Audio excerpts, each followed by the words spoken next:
Hablaremos esta noche del pintor Filippo Lippi. En tiempos del Renacimiento italiano, cada convento, cada monasterio quería participar de ese impulso artístico general y entonces decoraban sus instalaciones. La Anunciación era uno de los momentos más apreciados por los pintores, el momento en que el arcángel Gabriel advertía a María que iba a ser madre. Las autoridades del monasterio Santa Margherita quisieron embellecer su capilla con un cuadro que decorara el altar mayor y que representara precisamente la Anunciación. Entonces la Madre Superiora decidió encargarle el trabajo al pintor Filippo Lippi. Cuando niño, Filippo había sido internado por su madre en el monasterio de Santa María del Carmen, en Florencia, y se hizo monje. Allí recibió su formación como pintor con el maestro Masaccio. Había conseguido imitar a Masaccio de tal modo que muchos decían que el espíritu del maestro había entrado en el cuerpo de Filippo. Y más fervorosamente se creyó eso cuando comenzó a percibirse que Masaccio había dejado de pintar bien. Empezó a hacer macanas. Su saber y su intuición habían sido robadas por Lippi, a quien incluso se le practicó un exorcismo para ver si podían devolverle al maestro el espíritu que, según parecía, el alumno le había afanado. Filippo era protegido de la familia Medici, que eran, como saben ustedes, los que cortaban el bacalao en Florencia.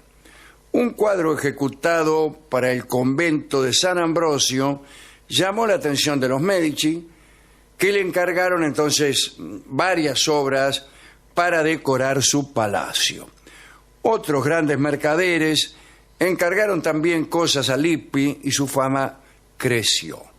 Era llamado pintor de gracia y ornamento.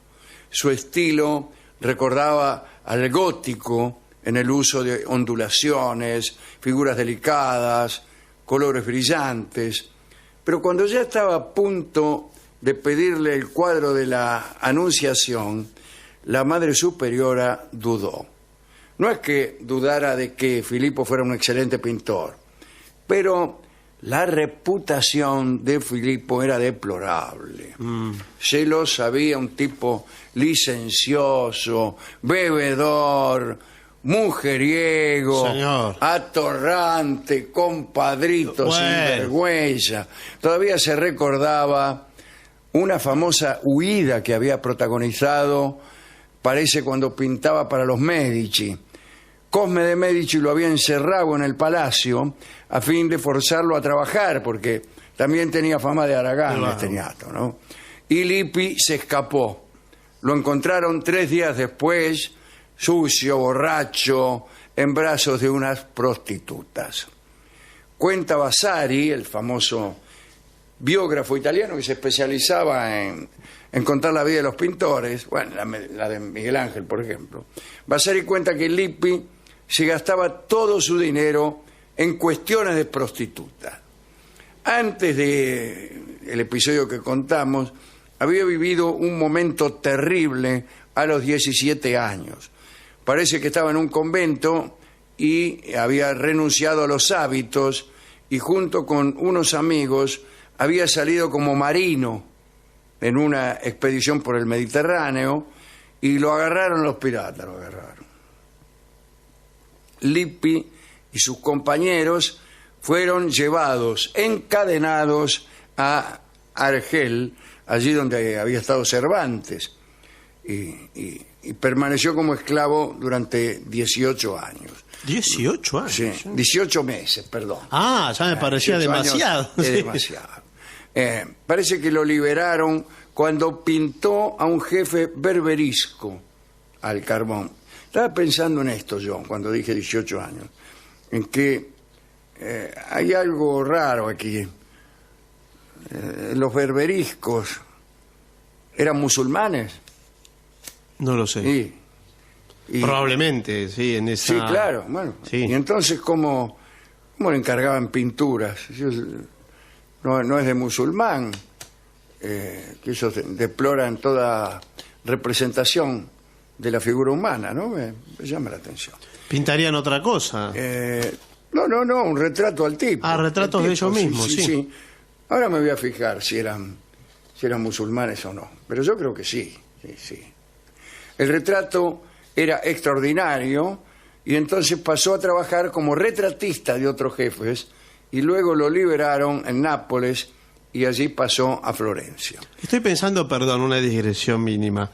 Hay muchos líderes musulmanes que tienen sus retratos y son mostrados seguro, hoy por hoy seguro. Por todas partes, ¿no? Pero lo que pasa es que han pasado muchos años. En aquel tiempo eran... Quizás era más severo el eran un poco más exigentes y rigurosos, pero por ahí no los berberiscos. Bueno.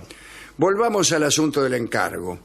Le habíamos dejado a la madre superiora ahí dudando. La pobre madre no sabía si debía encargarle a Lippi un cuadro con semejantes antecedentes. Y era un trabajo piadoso. Ya meter a ese hombre en el convento era un peligro, ¿no? Ella había admirado la natividad que había pintado para los Medici y sobre todo las anunciaciones que adornaban la iglesia de San Lorenzo y la de Santa María Primavera. La superiora pensó que para evitar que ese hombre, mancillara o molestara de algún modo a las hermanas de su convento, bastaría con que ellas no hablaran con él.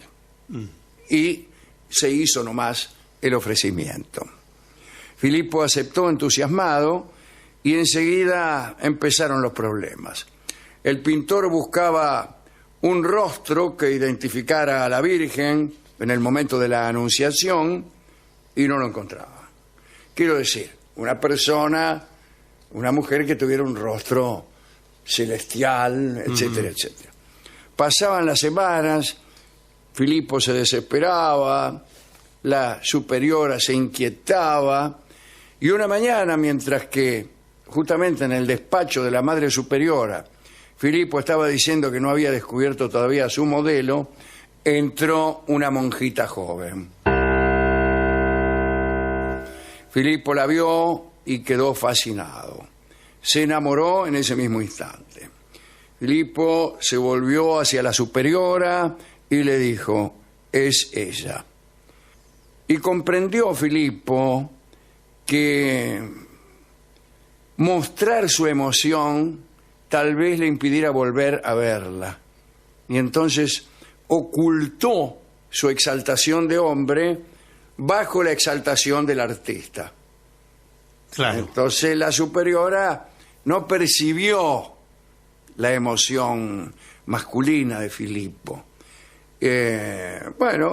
Pidió a la superiora que le diera un tiempo para reflexionar, a ver si realmente convenía que esa monjita fuera el modelo. Se armó un debate, ¿no?, en el convento. Por una parte, ver a una de las hermanas encarnar a la Virgen era un honor. Por la otra, era peligroso dejarla en manos de aquel niato. Sí. Finalmente, alguien dijo que si el cielo había elegido a la monjita, sabría protegerla. Sí, esa es la última explicación para cualquier asunto. Voy a anotar ese argumento. La muchacha se llamaba Lucrecia, era hija de Francesco Buti, un rico mercader. La madre superiora expuso el caso y el tal Francesco Buti agarró viaje porque lo tentó la gloria de ver a su hija en un cuadro. Y así comenzaron las sesiones. Filippo temblaba al tomar los pinceles. Sí.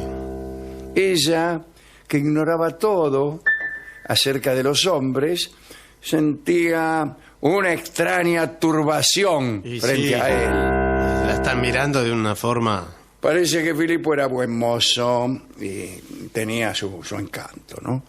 El cuadro era una obra estupenda, fue quedando como una obra estupenda, pero en realidad, una vez que estuvo terminado, no pudieron felicitar al artista y en verdad a la modelo tampoco, porque se habían rajado juntos. Se las tomaron. Y la Madre Superiora se flagelaba reconociendo su culpa.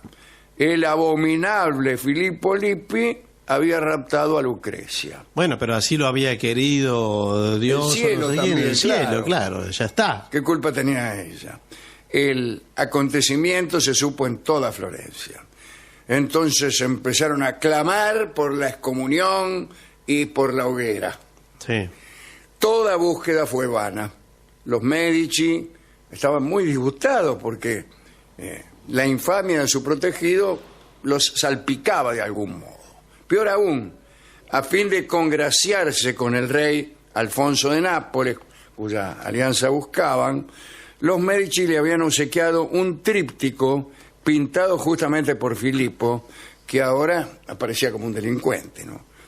Además, los Medici habían hecho su fortuna con la banca, como saben ustedes, sí, prestando sumas depositadas por diversos clientes y en particular por la curia romana. Bueno, si se llegaba a indignar la curia por el rapto perpetrado por Lippi y retiraban el dinero, bueno, adiós el banco, sí, adiós los Medici. Chao, como sonado. Bueno. Entonces, Cosme de Medici decidió ver al Papa Pío II para darle explicaciones y para rogar que perdonara al pintor Calavera. Así que el Papa perdonó al pintor y a la monjita fugada. En Florencia se publicó la noticia, el pueblo se había enternecido por aquella historia de amor, se regocijaba de que todo terminara bien, los poseedores del cuadro de Lippi respiraron, el perdón del Papa les permitía exponer los cuadros, y bien, Filippo y Lucrecia reaparecieron luego del perdón, se casaron en San Lorenzo. Lucrecia ya estaba convenientemente embarazada y Filippo se convirtió en un esposo enamorado. De su amor por Lucrecia nació un hijo varón, Filippino, quien también fue pintor. Cuenta Vasari que el final de Lippi fue trágico. Los parientes de Lucrecia jamás habían aceptado el rapto y lo envenenaron. Mucho después, ¿no? Pero Filippo murió a los 57 años, envenenado por los parientes de la mujer. ¿No? Esto fue en 1438. Lo enterraron en Spoleto, en una iglesia que él mismo había decorado. El rostro de Lucrecia es uno de los más célebres y más reproducidos. Es el de la Virgen con el Niño, que figura en todos los cuadros de Filippo Lippi posteriores a su encuentro. Algunos años más tarde, Lorenzo de Medici fue a Spoleto para pedir a esa ciudad los restos de Lippi y enterrarlo en Florencia. Pero la comuna de Spoleto le dijo que la ciudad estaba muy escasani de hombres excelentes que estuvieran enterrados allí y que en cambio en Florencia había miles. Así que por lo menos le dejaran ese cadáver egregio que tenían. Claro. Y Lorenzo de Medici le dijo, bueno, está bien. Sí, total. Tienen razón, total, No. que me importa. Tenemos algo más para el turismo. Así termina esta bella historia del pintor y la modelo. Y vamos a escuchar Si yo nací de tu pincel, el tango que canta Karina Biorlegui con una brevísima colaboración de este que habla y que pertenece a los tangos del Bar del Infierno.